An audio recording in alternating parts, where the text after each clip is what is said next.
Aujourd'hui, nous allons parler du patrimoine syrien et des constructions identitaires. Et avant de laisser la parole aux intervenants, j'aimerais dire quelques mots à propos de l'identité en tant que concept. L'identité est un concept compliqué, complexe. Tout le monde parle de l'identité. Tout le monde utilise ce mot. Et comme c'est un mot familier, on a l'impression qu'il est difficile à le définir et l'analyser. Mais dès qu'on essaye de le définir, on est frappé par sa complexité. D'abord, nous pouvons immédiatement remarquer que le concept d'identité n'est jamais seul. Il est toujours suivi par un adjectif. Et pour ça, on parle de l'identité sociale, collective, nationale, culturelle, ethnique, personnelle, professionnelle. Récemment numérique, virtuelle. Ensuite, l'identité comme mot présente deux significations contradictoires. D'abord, il renvoie à ce qui est identique, à ce qui est semblable. En même temps, le mot identité renvoie à ce qui est différent. Donc, il y a deux processus contradictoires, identification et différenciation. Et à l'issue de ces deux processus, on a l'identité. Enfin, pour expliquer pourquoi l'identité est un concept complexe, il faut signaler qu'avoir une identité, c'est avoir une certaine stabilité, une certaine constance dans le temps.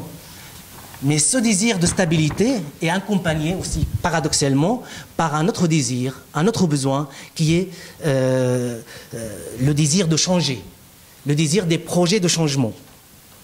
Donc c'est une notion polémique, polymorphe et dynamique basée sur des éléments personnels, sociaux, politiques, historiques, économiques. C'est une construction. C'est une construction et reconstruction. L'identité n'est pas une situation figée. Travailler la question de l'identité, c'est s'engager dans des débats idéologiques, fondamentaux, et particulièrement celui concernant l'histoire et le devenir des réciproques, des personnes, des groupes et des institutions. C'est une notion à connotation idéologique. Dès qu'on parle de l'identité, nous parlons politique. Ainsi, Pierre Tappe, un chercheur toulousain, définit l'identité en disant « L'identité n'est pas un état ni un avoir. Elle ne se saisit que dans la crise, elle ne se maintient que par la prise. » Voilà, en effet, Pierre Tappe voulait nous dire qu'on se pose la question de son identité quand elle traverse une crise. Et le peuple syrien, depuis 3 ans, traverse une crise profonde, une crise économique, une crise politique, une crise sociale, une crise sociologique, une crise psychologique. Depuis 3 ans, ce peuple se révolte contre un régime dictatorial et totalitaire. Il faut signaler que c'est un régime totalitaire parce qu'il y a des régimes qui sont dictatoriaux, mais qui ne sont pas forcément totalitaires. Alors tout régime totalitaire est forcément dictatorial.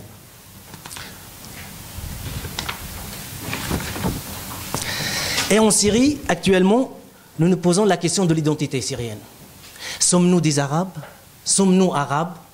Sommes-nous Kurdes? Assyriens? Sommes-nous d'une culture musulmane? Sommes-nous d'une culture chrétienne? Sunnite? D'une culture sunnite? D'une culture alawite? D'une culture druze? D'une culture, on va dire, ismaélienne? Peut-être c'est la seule identité qui pourrait réunir tous les Syriens, c'est l'identité syrienne. Tout simplement. Cette identité syrienne multimillénaire, multiculturelle, c'est cette identité qu'on doit mettre en avant. Car en Syrie, il y a au moins 17 confessions religieuses. Il y a au moins 17 communautés religieuses, entre une majorité de sunnites, qui présentent, on va dire, entre 60 et 70%, et des minorités musulmanes et chrétiennes qui présentent entre 30 et 40%.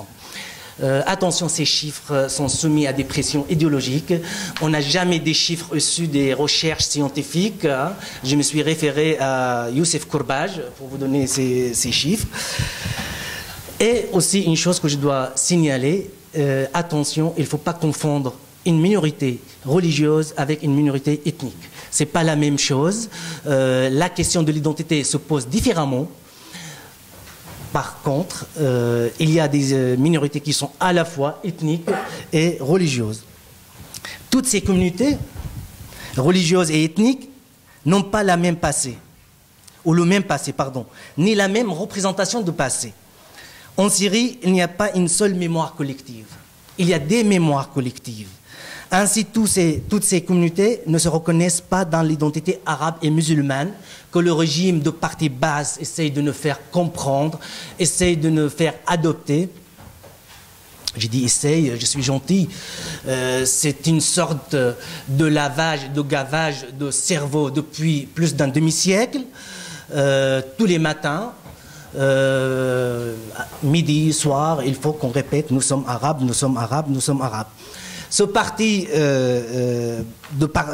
basse d'une idéologie nationaliste, chauvine, si tu veux, fasciste, instrumentalise certains éléments de patrimoine syrien pour légitimer et valoriser cette idéologie nationaliste, alors que d'autres éléments historiques ne vont pas dans son sens, sont tout simplement occultés.